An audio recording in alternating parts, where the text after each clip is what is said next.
म्हणोनी शरण जावे, म्हणोनी शरण जावे सर्व भावे देवासी, तो हा उतरील पार भव दुस्तर नदीचा। बहु आहे करुणावंत अनंत हे नामजा, तो हा उतरील पार भव दुस्तर नदीचा। तुका म्हणे साक्षी आले तरीच केले हे प्रगट, तो हा उतरील पार भव दुस्तर नदीचा। पांडुरंगा करू प्रथम नमन, हरि पांडुरंगा करू प्रथम नमन, पांडुरंगा करू प्रथम नमन। दुसरे जरण संसारिया, दुसरे जनार्दना दिया, दुसरे जनार्दना दिया। हरि त्यांच्या कृपाने कथेचा विस्तारू, त्यांच्या कृपाने कथेचा विस्तारू, त्यांच्या कृपाने कथेचा विस्तारू, त्यांच्या कृपाने कथेचा विस्तारू। बाबाजी सद्गुरुदास तुका, बाबाजी सद्गुरुदास तुका, बाबाजी सद्गुरुदास तुका। ओम नमो ज्ञानेश्वरा करुणा करा दयाळ, तुमचा अनुग्रह लादलो पावन झालो चराचरी मस्तक हे पायावरी। या वारकरी संतांच्या सदा शिव समारंभा, शंकराचार्य मध्यमा अस्मदाचार्य पर्यंता, वंदे गुरु परंपरा।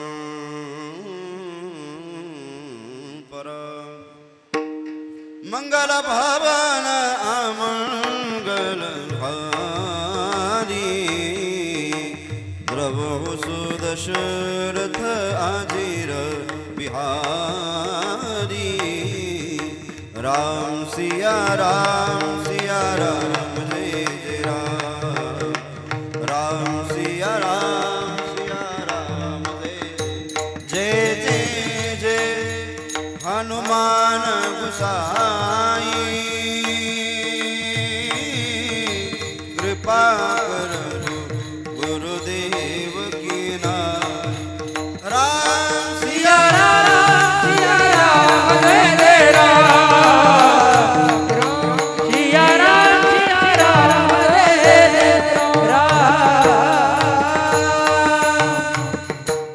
म्हणोनी शरण जावे, म्हणोनी शरण जावे सर्व भावे देवासी, तो हा उतरील पार भव दुस्तर नदीचा। चिंतना करता निवडलेला अभंग जगद्गुरु श्री संत तुकाराम महाराजांचा असून, या अभंगाच्या माध्यमातून जगद्गुरु श्री संत तुकाराम महाराज देवाला शरण का जायचं आणि देवाला शरण गेल्यानंतर देव आपलं काय म्हणजे फळ त्याचं देतो याचं वर्णन करतात। विठ्ठल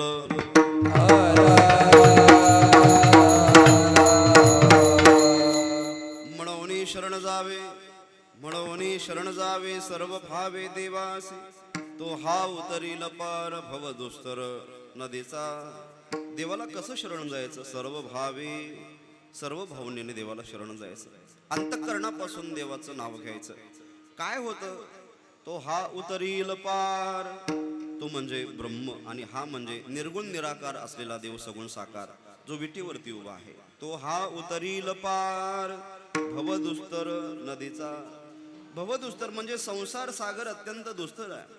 त्या नदीतून पहिलं तीराला जायचं असेल तर त्याला सर्व भावनेनं शरण जावं लागेल। तो कसा आहे? बहु आहे करुणावंत, तो अत्यंत करुणावान आहे, भक्त वत्सल आहे, दीन वत्सल आहे। त्याचं अनंत नाव आहे, त्यापैकी अनंत हे सुद्धा एक त्याचं नाव आहे। महाराज त्यांनी भवसागरातून भक्तांना पार केलं, हे तुम्ही कसं काय सांगू शकता? तुकोबाराय बोलतात, तुका म्हणे साक्षी आले। हे मी अनुभवातून सांगतो, हे मला सुद्धा साक्षीला आलं, कारण की मी सुद्धा भवनदीच्या पहिल्या तीराला भगवंताच्या सर्व भावनायुक्त अंतःकरणानं त्याच्या प्रेमानं पार पहिलं तीराला गेलेलो आहे। तरीच केले हे प्रगट, आणि त्याच्यामुळेच मी सर्व हे तुमच्या समोर प्रगट केलेलं आहे। माझा अनुभव तुमच्या पुढे व्यक्त केलेला आहे। अभंगाचा सरळ भाव विठ्ठल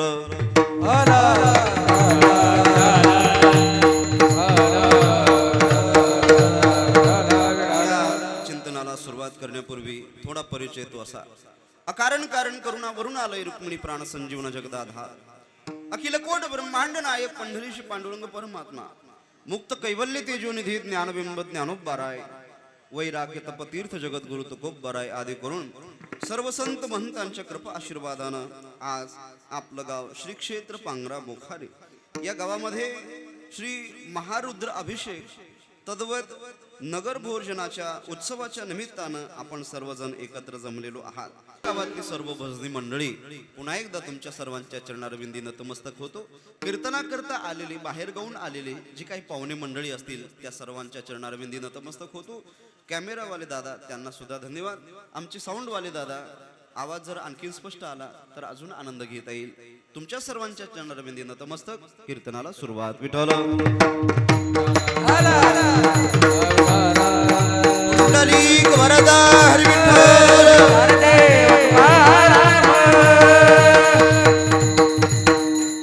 आणि आपलं आराध्य दैवत म्हणजे महारुद्र आहेत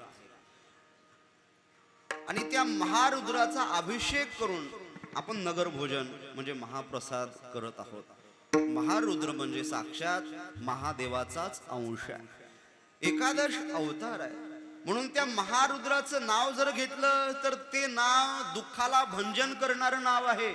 हे दुःख भंजन मारुती नंदन सुन लो मेरी पुकार पवन सुत बिनती बारंबार पवन सुत बिनती बारंबार. हे दुःख भंजन मारुती नंदन सुन लो मेरी पुकार पवन सुत बिनती बारंबार पवन सुत बिनती बारंबार.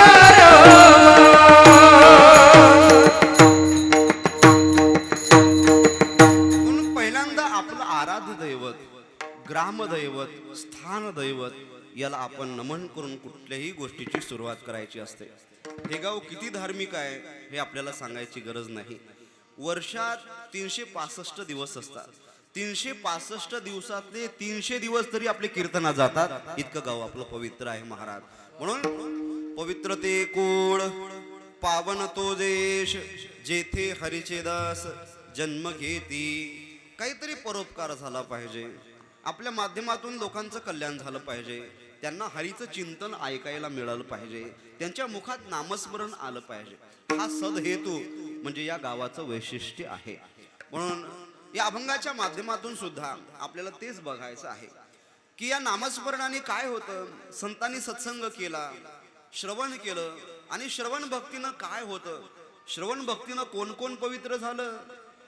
सनकादिक जान परम भक्त सनकादिक जान.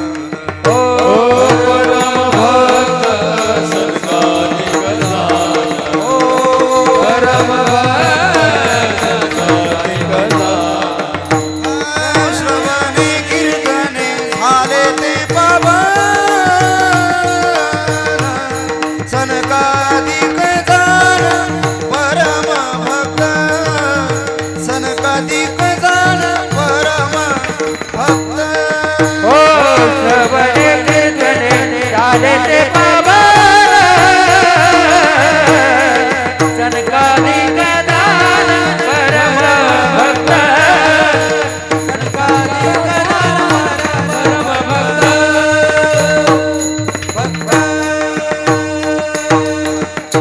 भक्त हे ठरवलेलं नाही. हे आतून यायलं आणि ज्या वेळेस आतून येतं समजायचं कीर्तनकार झालो शिक्का लागला. विठ्ठल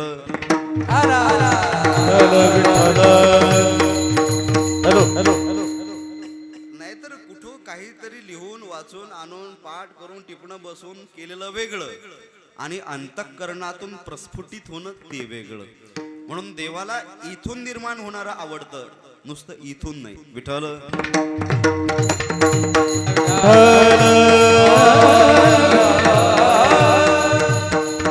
म्हणून देवाचं स्मरण करण्यामध्ये कोण कोण तरलं, देवाचं नाव घेण्यामध्ये कोण कोण तरलं याची अनेक यादी आहे. उंच नीच काही निळे भगवंत तिष्ठे भाव भक्ती दे पुण्या दासी पुत्र कण्या विदुराच्या भक्षी दैत्या गरी रक्षी प्रल्हादासी. देवाची भक्ती केली आणि त्या भक्तीने लोक तरुण गेले. याचे अनेक उदाहरण आहेत. शुकया नेवैद्य दत्त कपिल मुनी हरिसी जाणोने हरी झाले हरिसी जाणोने हरी झाले. शुकया नवलक दत्त कपिल मुनी हरिसी जाणोनी हरी झाले हरिसी जाणोनी हरी झाले हरी झाले हरी झाले.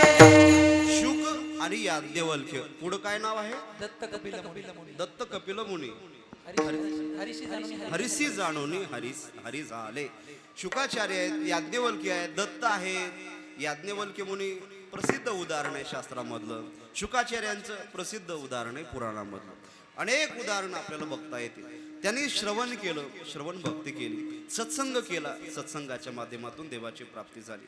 देवाचं नाव आणि देवाची भक्ती हे संसाराच्या पहिलं तीराला, भवनदीच्या पहिलं तीराला नेणार आहे.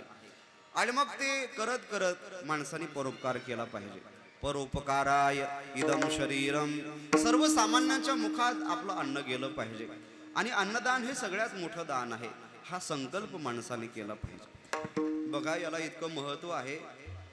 वारकऱ्यांच्या मुखात आपलं अन्न जावं याच्यासाठी अनेकांनी प्रयत्न केले.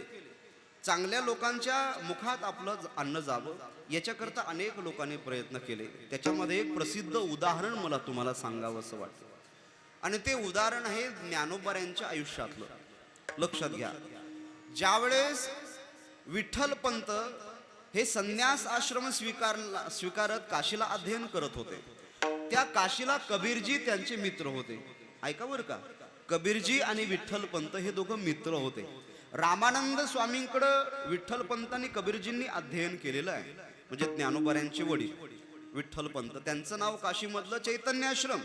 त्यांनी ज्यावेळेस रामानंद स्वामींकडे अध्ययन केलं त्यावेळेस कबीरजींनी काही काल लोटल्यानंतर ज्ञानोबाऱ्यांचं जीवन त्यांना कळालं. विठ्ठलपंतांना ग्रस्थाश्रम स्वीकारल्यानंतर त्यांना किती त्रास झाला, आळंदीतल्या ब्राह्मणांनी त्यांना किती छळलं हे त्यांच्या कानावर खबर आली.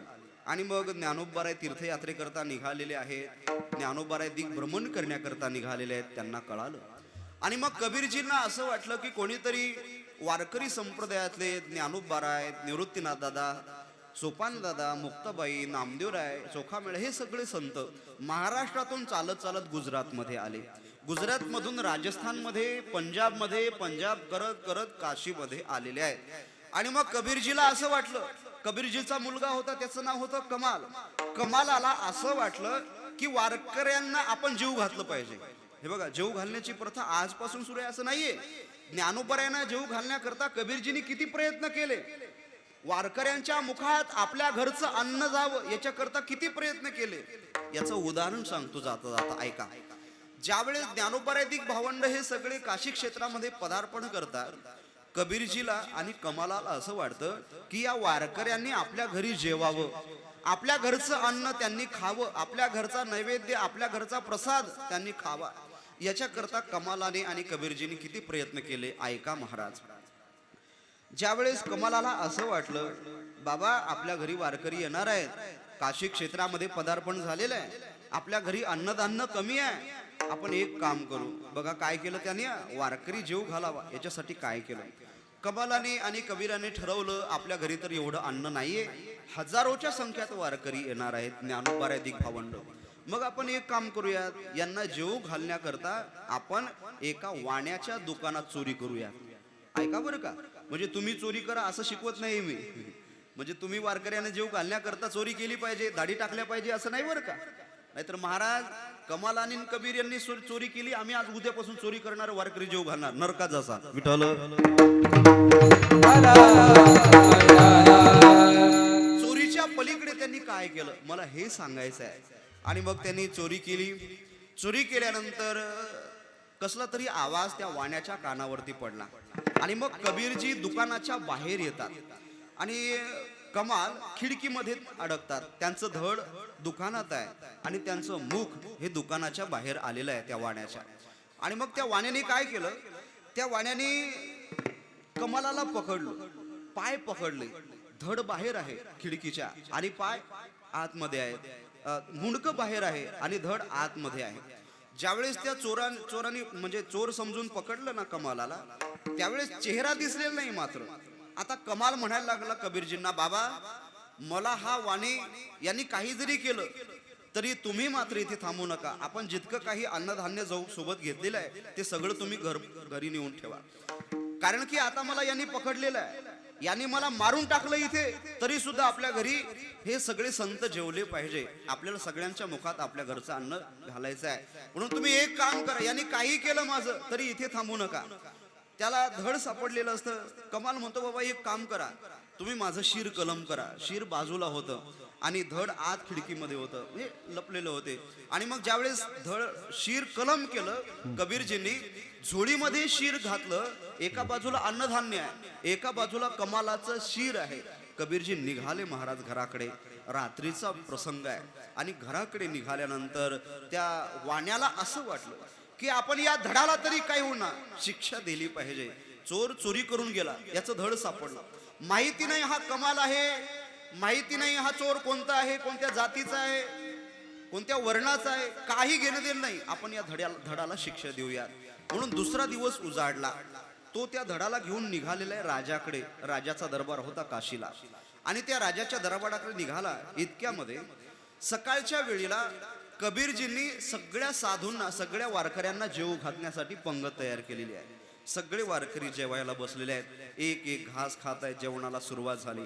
वदनी कवळ घेता नाम घ्या श्रीहरीचे, सहज हवन होते नाम घेता फुकाचे. जीवन करी जीवित्वा अन्न हे पूर्ण ब्रह्म, उदर भरण नोहे जाणे जे यज्ञ कर्म.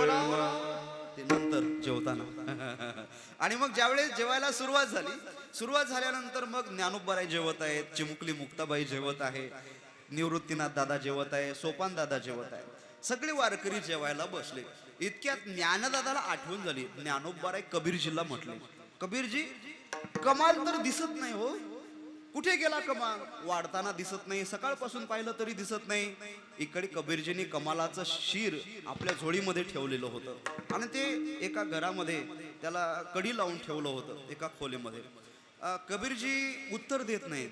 ज्ञानोबाऱ्यालाच चिंता वाटते की कमाल दिसला नाही, कमालाने का न यावं, आम्ही इतके सगळे जण इथे आलो, कमाल का आला नाही. म्हणून कमालाला शोधण्याकरता ज्ञानोबाराय ती दार उघडतात आणि कमालाचं ज्यावेळेस शिर पाहतात, त्याचा म्हणजे हे मुंडकं पाहतात, त्यावेळेस कबीरजीला प्रश्न विचारतात, कबीरजी हे काय आहे? तुमच्या मुलाचं शिर इथं पडलेलं आहे, तुम्ही वारकऱ्यांना जेवू घालता, काय झालं नेमकं, घटना काय घडली? त्यावेळेस कबीरजी झालेला सगळा प्रसंग, सगळी हकीकत ज्ञानोबाराय निवृत्तीनाथ दादा यांना कमलाने सिर खंडोने काढिले, कमलाने सिर खंडोने काढिले, कमलाने शिर खंडोने काढिले, कमलाने शिर खंडोने काढिले. संताची पायी करचा शरीर सांगतो कबीर, कमालासी सांगतो कबीर, सांगतो कबीर, कमालासी कमालाने सिर खंडोने काढिले, कमालाने सिर खंडोने काढिले. संताची हे माये कर्तव्य शरीर सांगतो कमाल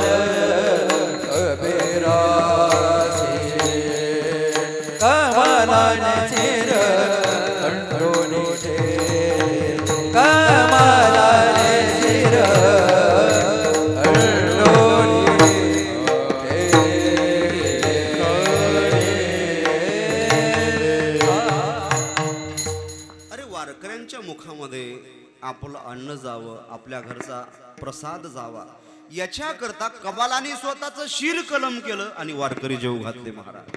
आज काय परंपरा आहे संप्रदायाची आपल्या. नंतर त्या कमालाला ज्ञानोबऱ्यांच्या मार्फत शिर बसवण्यात आलं, कारण की जे धड घेऊन तो वाणी गेला होता राजाच्या दरबारात.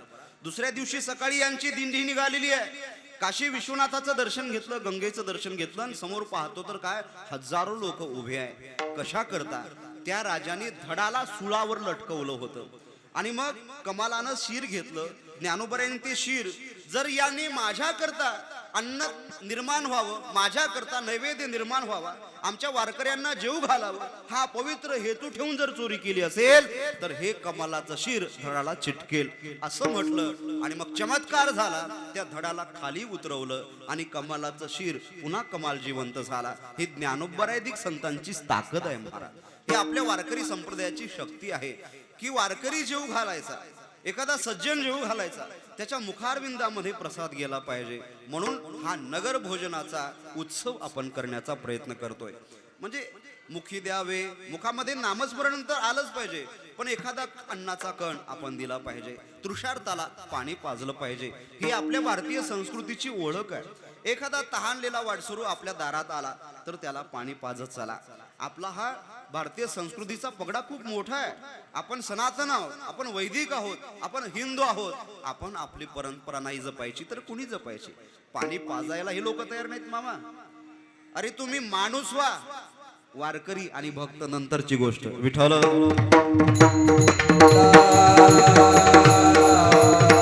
लोकांकडे गडगडची श्रीमंती आहे, कोट्याधीश आहेत लोक, पण दारात जर तृषार्थ व्यक्ती आला पाणी पिण्याकरता तर लॉकडाऊनच्या टायमाला पाणी पाजलं नाही लोकांनी महाराज. कभी प्यासे को पानी पिलाया नहीं, बाद अमृत पिलाने से क्या फायदा. कभी प्यासे को पानी पिलाया नहीं, बाद अमृत पिलाने से क्या फायदा. कधी अरे तृषार्थ व्यक्तीला पाणी पाजण्याची आपली ऐपत नसेल तर काय फायदा आहे श्रीमंतीला आपल्या. असाच एक खेड्यातला आजोबा बाबा काहीतरी शहरात काम करावं म्हणून निघाला. उन्हाळ्याचे दिवस होते, त्याला तहान लागली, घसा कोरडा झाला आणि मग ते एका सेठजीच्या दारात जाऊन म्हणू लागला, सेठजी मुझे पाणी पिला दीजिए ना, बहुत प्यास लगी है. सेठजीनं BMW वर एक हात ठेवला होता, एका हातात आयफोन होता आणि सेठजी फोनवर बोलू लागला. सेठजीनं त्या म्हाताऱ्याला काय म्हटलं? सेठजीनं म्हटलं, घर में कोई आदमी नहीं है, भागो यहाँ से, निकलो यहाँ से. त्या आजोबाला असं वाटलं शेठजी फोनवर बोलत आहेत, आपण 2 मिनिटांना पुन्हा फोन ठेवल्यानंतर त्या शेठजीला म्हणूयात पाणी पाजा. 2 मिनिटांनंतर फोन ठेवल्यानंतर तो म्हातारा आजोबा त्या शेठजीला म्हणू लागला, शेठजी अब तो आपकी बात भी खत्म हो गई है, मुझे पानी पिला दीजिए ना, बस एक घूंट पानी पिला दीजिए. अगर आपने पानी नहीं पिलाया तो मैं यहीं पर मर जाऊंगा, मुझे बहुत प्यास लगी है. ते सेठजीनं काय उत्तर दिलं पुन्हा माहिती ऐका. तो सेठजी म्हणू लागला, अरे तुझे एक बार कहा समझ में नहीं आया, एक बार कहा ना घर में कोई आदमी नहीं है, घर में कोई आदमी नहीं है, जाओ भागो यहाँ से, निकलो यहाँ से. त्या म्हाताऱ्याचे वाक्य घरी घेऊन जाण्यासारखे आहे. तो म्हातारा आजोबा म्हणू लागला, सेठजी क्या कहा आपने, घर में कोई आदमी नहीं है, घर में कोई आदमी नहीं है. एक बात सुनिए सेठ जी, मुझे पानी पिलाने के लिए आप ही आदमी बन जाइए ना सेठ जी, आप ही घर में जाइए ना सेठ जी, एक लोटा ग्लास भर के लाइए, मुझे दिन को पिलाइए. अरे माणूस व्हायला तयार नाहीये. भक्त तर नंतरची गोष्ट आहे महाराज, आधी माणूस व्हा, कोणाच्या तरी कामी पडा. किसी के काम जो आए उसे इंसान कहते हैं, पराया दर्द अपनाए उसे इंसान कहते हैं. वैष्णव जन तो तेने कहिए जे, पीड़ पराई जाने रे. वैष्णव जन तो तेने कहिए जे. वैष्णव त्यालाच म्हणतात जो दुसऱ्याचं दुःख जाणतो. आधी वैष्णव व्हा, आधी दुसऱ्याचं दुःख जाणा, आधी माणूस व्हायला शिका महाराज. अनेक स्पर्धा आहेत मामा जगामध्ये, अनेक स्पर्धा आहेत. त्या स्पर्धेमध्ये लोक सहभागी होतात, पण माणूस होण्याच्या स्पर्धेत सहभागी होण्याकरता लोक हात आकडता घेतात. विठ्ठल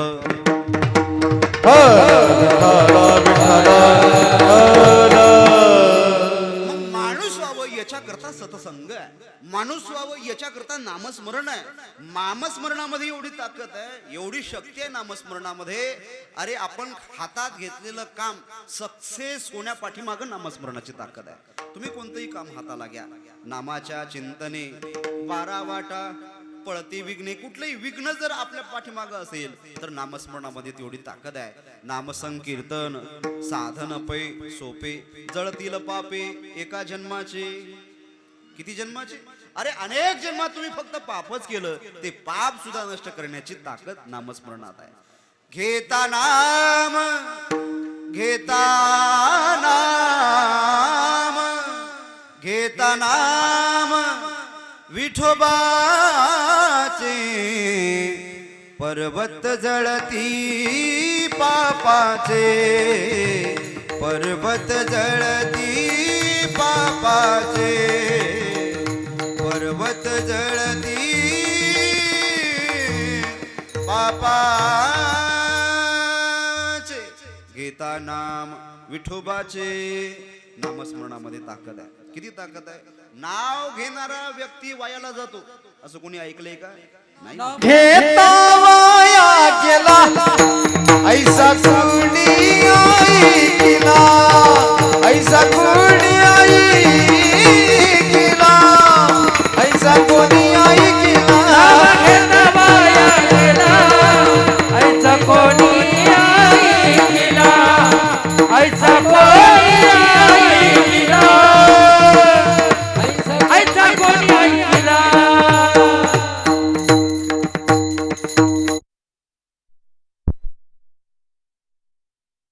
जन्मत नाही. ज्याने नाव घेतलं त्याचं काम होतं. ऐका, इतकं हरिनाम सोपं आहे महाराज. कपी कुळ उद्धरिले, मुक्त केले राक्षसा, कुळ उद्धरिले, मुक्त केले राक्षसा. कपिकुळ उद्धरिले, मुक्त केले राक्षसा, कपिकुळ उद्धरिले, मुक्त केले राक्षसा. नाम चांगले चांगले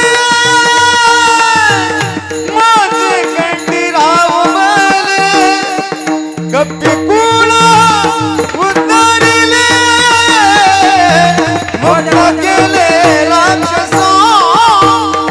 नाम चांगले चांगले माझे खंडीराव भले, कपिकुळ उद्धरिले, मुक्त केले राक्षसा.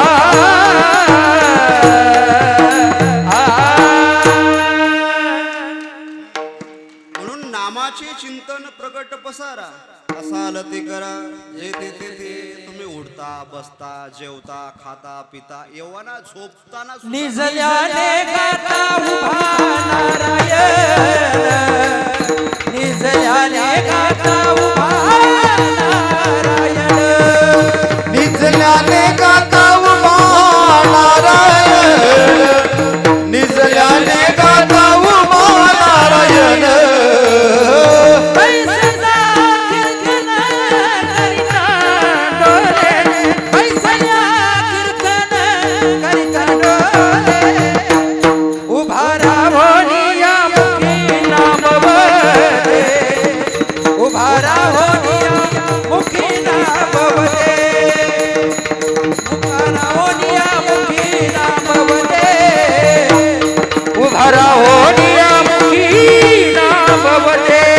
ओ बैसल्या कीर्तन गिरोले, पैसला कीर्तन करिता डोले, राबे उभा राहोनिया मुखी नाम वदे.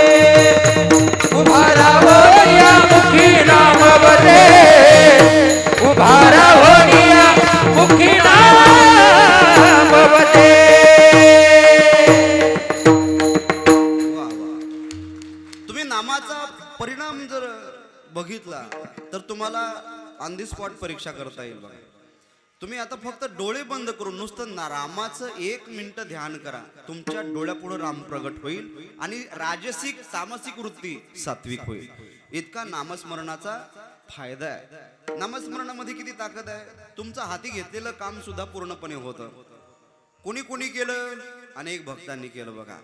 तुम्हाला इस्कॉन माहिती, इस्कॉन स्वामी श्रील प्रभुपादांचं हरे कृष्ण माहिती आहे ना. इस्कॉन वाल्या स्वामी श्रील प्रभुपादांना एका जराडी पत्रकारांनी प्रश्न विचारला. हा म्हणतो आलं डोळ्यासमोर.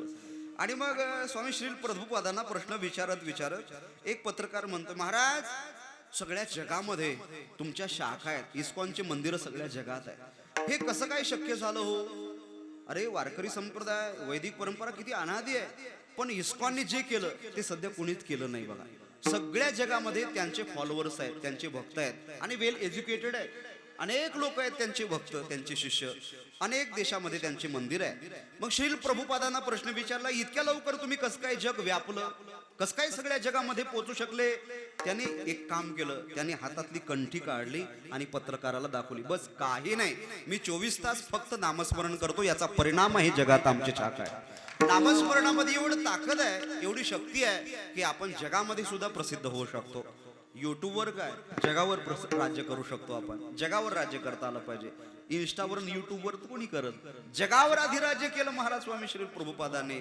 हरे कृष्ण हरे राम माहिती नाही असा माणूस नाही, आणि ज्याला माहिती नाही तो माणूसच नाही. विठ्ठल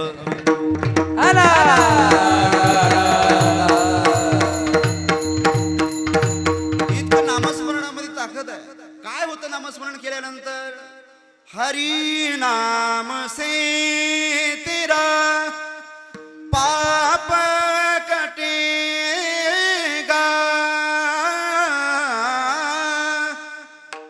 हरि नाम से तेरा काम बनेगा, हरि नाम लेने वाला हरि नाम गाने वाला हरि का है प्यारा, हरि का भजन करो, हरि है हमारा, हरि का भजन करो, हरि है तुम्हारा. तुमचा है देव, माझा है देव, इसलिए हम तुम्हारे थे प्रभु जी, हम तुम्हारे हैं, हम तुम्हारे ही रहेंगे ओ मेरे प्रियवर. तुम हमारे थे प्रभु जी, तुम हमारे हो, तुम हमारे ही रहोगे ओ मेरे प्रियवर. टाळी वाजवा मदन महाराज. अनेक ताल आहेत, पण ते ताल कुठं वापरायचे याची सुद्धा बुद्धी पाहिजे. म्हणून मी म्हटलं जुनं खोडे महाराज जपून ठेवा. विठ्ठल म्हणून आम्हाला नामस्मरणाचं गुणगान करायचंय. आणि नामस्मरण करताना कोणाचं गुणगान आवश्यक आहे. मारुतीराला राम आवडतात आणि रामाला मारुतीराय आवडतात. म्हणून राम का गुणगान करिए, राम का गुणगान करिए, राम प्रभु की भद्रता का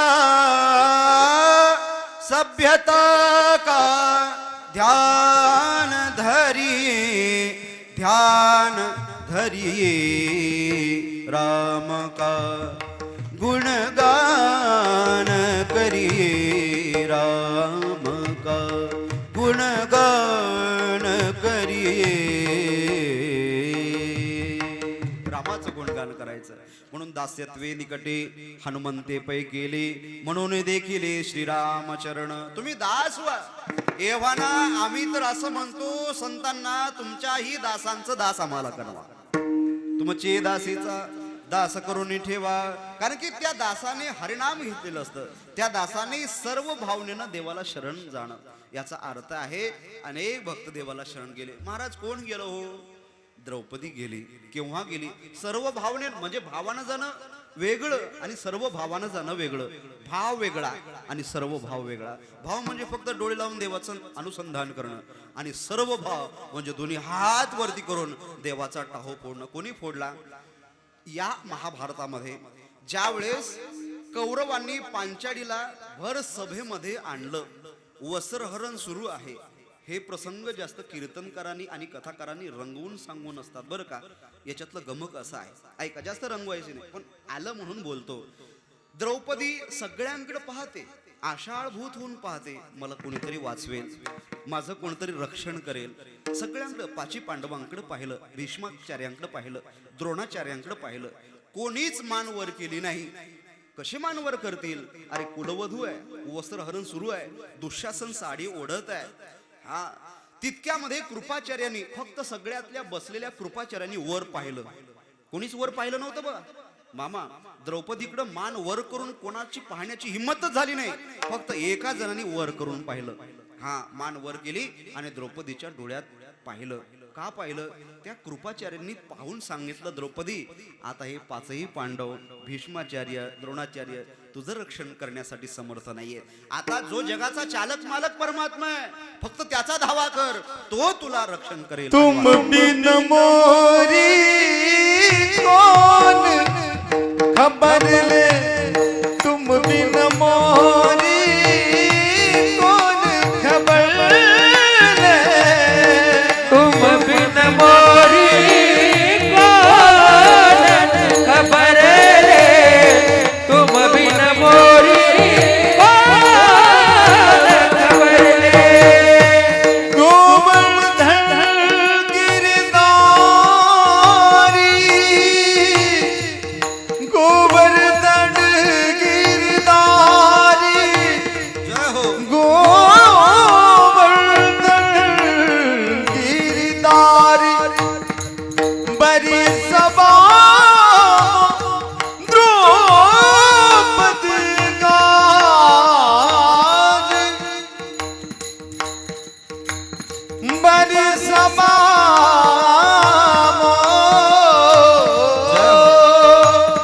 द्रौपदी दोन्ही हात वर करून म्हणा लागली, कृष्णा आता तुझ्याशिवाय माझं वाली कोण आहे रे कृष्णा, मला वाचव. मी टाहो फोडलेला आहे, कंठ दाटून आलेला आहे, सगळ्यांकडे आषाढभूत होऊन पाहिलेला आहे, कोणी द्रौपदीचं संकट वारण्यासाठी तयार नाहीये. इतक्यामध्ये दोन्ही हात वर केलं.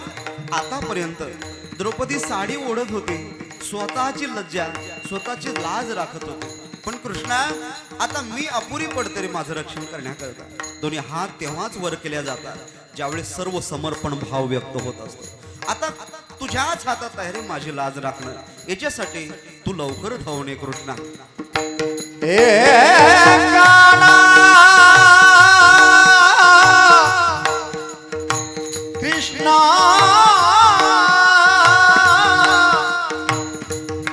मन मोहना,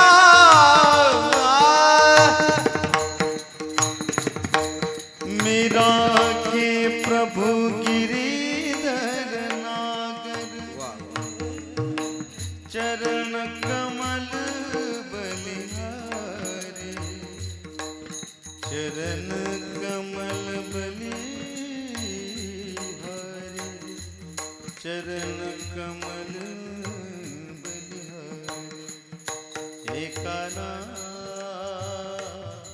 कृष्णा रे माधवा, माधवा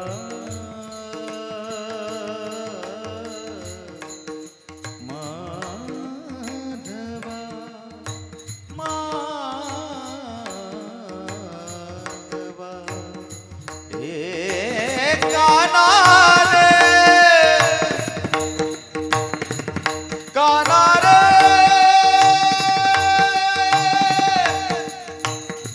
काना रे,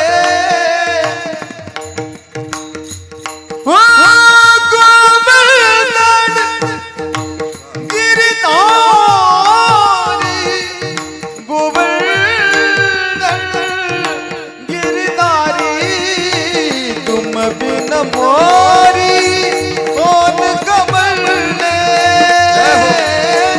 गोवर्धन गिरधारी गोवर्धन गिरधारी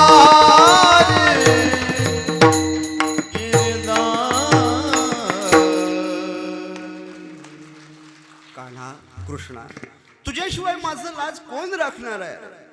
दुःशासन साडी ओढत होता ज्यावेळेस भगवंत प्रगट झाले महाराज. अनेक अवतार आहेत भगवंताचे. सारिथी या नारिथी नारिथी या सारिथी. प्रश्न पडला तिथल्या लोकांना. वस्त्रहरणे कैसी वस्त्रे झाली माऊली. अनेक अवतारापैकी वस्त्रावतार माझे भगवान कृष्ण परमात्मा धारण करतात. फक्त सर्व भावे देवाशी. देवाशी शरण जात असताना आता माझं काही नाही. भाव वेगळा आणि सर्व भाव वेगळा. सर्व भावना ठेवून देवावर आता सोपवायचंय की माझा भार तुझ्या हातात आहे. म्हणून कृष्णा लाज राखो गिरिधारी लाज राखो गिरिधारी. हे गिरिधारी गिरीवरधारी आता तुझ्या हातात माझी लाज आहे. म्हणून सर्व भावे देवासी. आता बस कोण देवच भक्त वत्सल आहे. देवच दयाघन आहे. देवच दीन वत्सल आहे. तोच करुणा निधान आहे. म्हणून या भगवंता करता आपण ज्यावेळेस शरण जाण्याचा प्रयत्न करतो त्याचं नामस्मरण करत करत त्यावेळेस सर्व भावनेनं शरण जायचं. तुझ्याशिवाय माझं कोण नाहीये. हे जग तर खायला बसलेले महाराज. आता फक्त एकच काम दया घना. तू दया घन आहे. का माझ्यासोबत असा वागतोस. का पळपळ पळ करायचं काम पडतंय आम्हाला. का तुटले चिमणे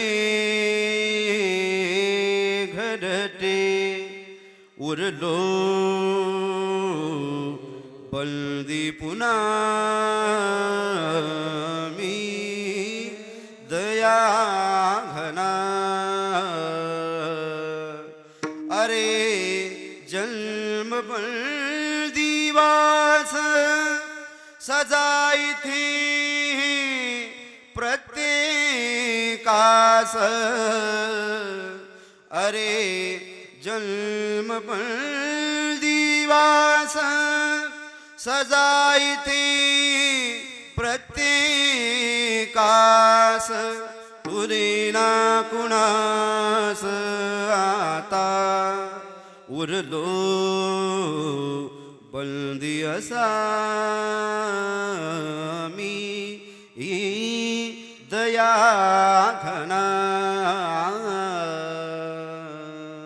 कृष्ण तू दयाघन आहे. तू भक्त वत्सल आहे. तू करुणा वत्सल आहे. का आमच्यावर असा अन्याय करतो. तुझ विन गोना तुझ विन गोना तुझ विन गोना तुझ विन गोना तुझ विन गोना तुझ विन गोना तुझ विन गोना तुझ विन गोना तुझ विन गोना तुझ विन गोना तुझ विन गोना तुझ विन गोना तुझ विन गोना तुझ विन गोना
थांबा, आम्ही महारुद्राच्या चरणारविंदी प्रार्थना करतो की महादेवाने महारुद्राने हनुमंतरायाने तुम्हाला उदंड आयुष्य द्यावं आणि तुमचं असंच आम्हाला ऐकत मिळावं. आमचं आयुष्य तुम्हाला का न द्यावं?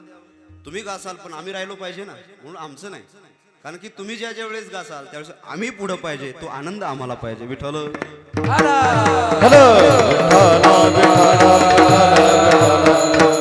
म्हणून नामस्मरणामध्ये किती ताकद आहे. फक्त सर्व भावनेनं त्याला शरण जा, त्याचं नाव घ्या. पण नाव घेत घेत नामीचा सुद्धा आपल्याला पत्ता पाहिजे. नाम नामीचा अभय संबंध आहे. लोक नाव घेतात पण नामीचा पत्ता नसतो, म्हणून तो आपल्या डोळ्यात प्रगट झाला पाहिजे. ज्याचं नाव घेतो त्याचं रूप आपल्या डोळ्यामध्ये दिसलं पाहिजे. नैनो के दर्पण में छवि मनोहर सावरिया की, नैनों के दर्पण में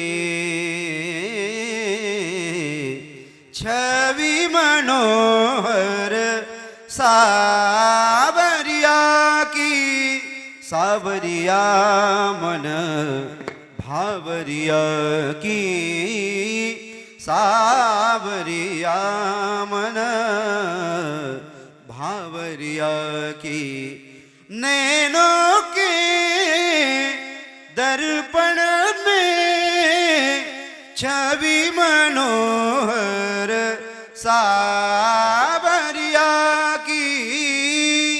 देवा तुम्ही माझ्या डोळ्यात बसा. बसो मोरे नैनन में, म्हणू बसो मोरे नैनन में नंदलाल, सावली सूरत मोहनी मूरत, सावली सूरत मोहनी मूरत, नैना बने विशाल. बसो मोरे नैनन में, माझ्या डोळ्यात तुम्ही बसले पाहिजे. हा, कोंडू कोंडू धरी न जीवे, त्याच तर उदाहरण विठ्ठल.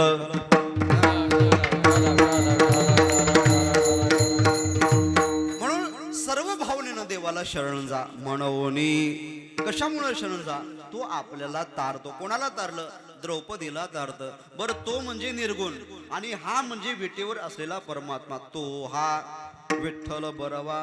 तो कोण? निर्गुण निराकार परमात्मा. आणि हा कोण? रंग नहीं रूप नहीं नहीं वर्ण छाया, रूप नहीं नहीं वर्ण छाया, रंग नहीं रूप नहीं नहीं वर्ण छाया, रंग नहीं रूप नहीं नहीं वर्ण छाया, निराकार निर्गुण तुझी रघुराया, निराकार निर्गुण तुझी रघुराया. मैं गुलाम मैं गुलाम मैं गुलाम तेरा, मैं गुलाम मैं गुलाम मैं गुलाम तेरा, मैं गुलाम मैं गुलाम मैं गुलाम तेरा, मैं गुलाम तेरा मैं गुलाम तेरा मैं गुलाम तेरा. त्याचे गुलाम व्हा. म्हणून शरण जावे. त्याचं गुलाम होण्याकरताच आपण शरण जायचंय त्याला. म्हणून 4 वेद 6 शास्त्र 18 पुराण, तो शब्द हे कारण हरीला गातात. मी काही दिवसापूर्वी एका कीर्तनकाराला पाहिलं. हरी नाम, हरी हरी हरी शब्दावरचं व्याख्यान देताना, पण त्यांनी अभंग सांगितलाच नाही. चहुवेदीचा ना साई शास्त्री. पण कारण शब्द कुठं लावायचा? 3 प्रकारचे हरी आहेत. किती प्रकारचे बोला? 3 प्रकारचे. एक अधिष्ठान, एक कारण आणि एक कार्य. तर 4 वेद 6 शास्त्र आणि 18 पुराण हरिपाठात रोज म्हणतो आपण. पण ते कोणत्या हरीला गातात? अधिष्ठान हरीचंही गुणगान करत नाही, तो निर्गुण आहे. हे कार्य हरीचंही गुणगान करत नाहीत, हे कारण हरीचं गुणगान करतात. म्हणून कारण हरीसी तो हरी आहे तिथं विठ्ठल.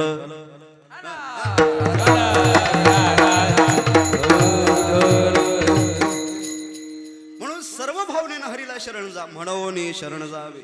सर्व भावे देवासी. देव शब्दामध्ये दीव धातू आहे, त्याचा अर्थ आहे प्रकाशमान होणं.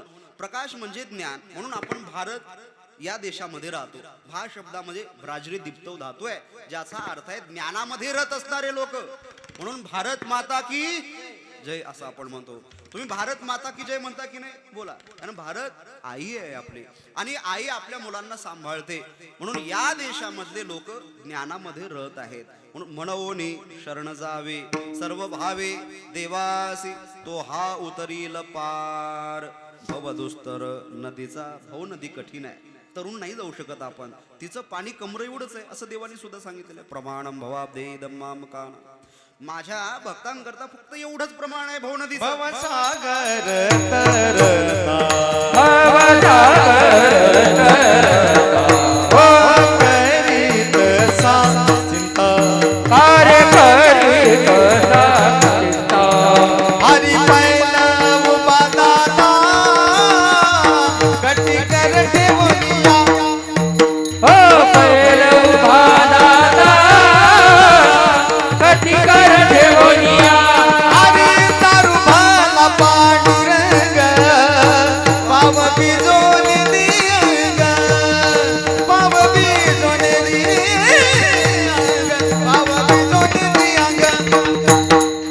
पांडुरंग नाव विसरले अंग, नाव विसरले अंग, नाव विसरले अंग, हो बिजोन दियंग. नाव विसरले अंग. तुम्हाला भाऊसागर तरायचा आहे का? तुम्हाला टेन्शन घ्यायचं काम नाही हो. तुम्ही फक्त त्याच्या पायावर भार सोपवा. तुका म्हणे घालू तयावरी भार, वाहू हा संसार देवा पायी. देवाला फक्त हात जोडून कधीतरी म्हणा, कृष्णा पांडुरंगा प्रभुजी प्रभुजी प्रभुजी प्रभुजी. नाव किनारे लगा गहरी नदिया नाव पुराणी, डुबत जहाज तरा. प्रभुजी प्रभुजी प्रभुजी प्रभुजी. क्षमा तू मेरी नैया उस पार लगा देना. काना तू मेरी नैया उस पार लगा देना. अब तक तो निभाई है, अब तक तो निभाई है, आगे भी निभा देना. श्यामा तू मेरी नैया उस पार लगा देना. काना तू मेरी नैया उस पार लगा देना. कान्हा श्यामा माझे नाव पहिलं दे. हे भगवंता जय हो. दीन दयाळा याच क्षणी तू जय हो. सत्यनारायण माझी नौका किनाऱ्याला लाव. सत्यनारायण माझी नौका किनाऱ्याला लाव. सत्यनारायण माझी नौका किनाऱ्याला लाव. सत्यनारायण माझी नौका किनाऱ्याला वा वा वा. सत्यनारायण तो सत्यनारायण आहे, बद्री नारायण आहे. अरे या कथा आहे सत्यनारायणाच्या आपल्या हिंदू ग्रंथामध्ये. पण आमचेच काही लोक सत्यनारायण नाही असंही म्हणतात. वाचा पुराण आपले आणि वाचून कीर्तन करत चला. ऐका, ह्या सगळ्या घटना पुराणामध्ये आहेत, शास्त्रामध्ये आहेत, लिहिलेल्या आहेत, खोट्या नाहीत. It's not a joke. Joke नाही महाराजा. सनातन परंपरेला थोडं वाचलं पाहिजे. कान खराब करून घेऊ नका बरं, चांगलं ऐकायची सवय करत चला. आपण मराठवाड्यात जन्म घेतला आणि परभणीकर गुरुजींच्या जवळची माणसं आहोत आपण, म्हणून देवाच्या फक्त जवळ जा. तुम्हाला काही टेन्शन घ्यायची काम गरज नाही. महाराज देव लेकुरवाळ आहे. विठू माझा लेकुरवाळ संगी गोपाळांचा मेळा, विठू माझा लेकुरवाळा. तो लेकुरवाळा आहे, आम्ही त्याची लेकर आहोत. मग तो आम्हाला फोन करून बोलवतो, जा पांगरा बोखाऱ्या, सगळ्या लोकांना तुमचं गायन ऐकवा, कीर्तन करत चला आणि लोकांना संतुष्ट करत चला. जा बोखाऱ्या. हे बोखाऱ्यातले लोक पण लेकुरवाळेच, लेकरच आहे देवाचे आपण सगळे. महाराज देव लेकुरवाळ आहे, तर फक्त त्याच्या जवळ जाण्याचा प्रयत्न करा. तो कमरेवर हात ठेवून कशा करता उभा आहे? फक्त भाऊ नदीचं पाणी एवढं आहे हे सांगण्याकरताच उभा आहे. तो आपल्याला जवळ घेतो एवढंच नाही, आपला उद्धार करतो. कारण की तो कसा आहे? बहु आहे, करुणावंत अनंत हे नाम जा. त्याचे अनेक नाव आहेत, पण अनेक नावापैकी अनंत हे सुद्धा त्याचं एक नाव आहे. विष्णू सहस्रनाम घ्या, विठ्ठल सहस्रनाम घ्या, अनेक नाव आहे देवाचे. त्याच्यातलं एक नाव आमच्या गावाचं सुद्धा आहे, अमानी, मानदो, मान्य, लोकस्वामी, त्रिलोकदूर. हजारो नाव आहे देवाचे, आहे की नाही? आणि मग त्या अनंत नावापैकी देवाच्या कुठल्याही नावाला तुम्ही जवळ करा आणि त्या नावाचा सहारा घेत घेत तुम्ही भवसागर तरू शकता. तो खूप बरं आहे. तुम्ही हे बोलताय, हे तुम्ही असंच वाऱ्यावर बोलताय का तुम्हालाही काही अनुभव तुका आहे? म्हणे साक्षी आले तुका म्हणे साक्षी आले तुका मन साक्षी नाम गुम जाएगा, चेहरा ये बदल जाएगा. नाम गुम जाएगा, चेहरा ये बदल जाएगा. मेरी आवाज ही पहचान है, बस याद रहे हो, बस याद रहे. आवाज हीच आमची ओळख आहे आणि मामांचा स्वर हीच आमची पहचान आहे. पुन्हा एकदा मामांच्या माध्यमातून तुमच्या सर्वांचं दर्शन मला असंच होत राहू ही प्रार्थना. कीर्तनाला पूर्ण विराम. विठोबा रखुमाई ज्ञानेश्वर माऊली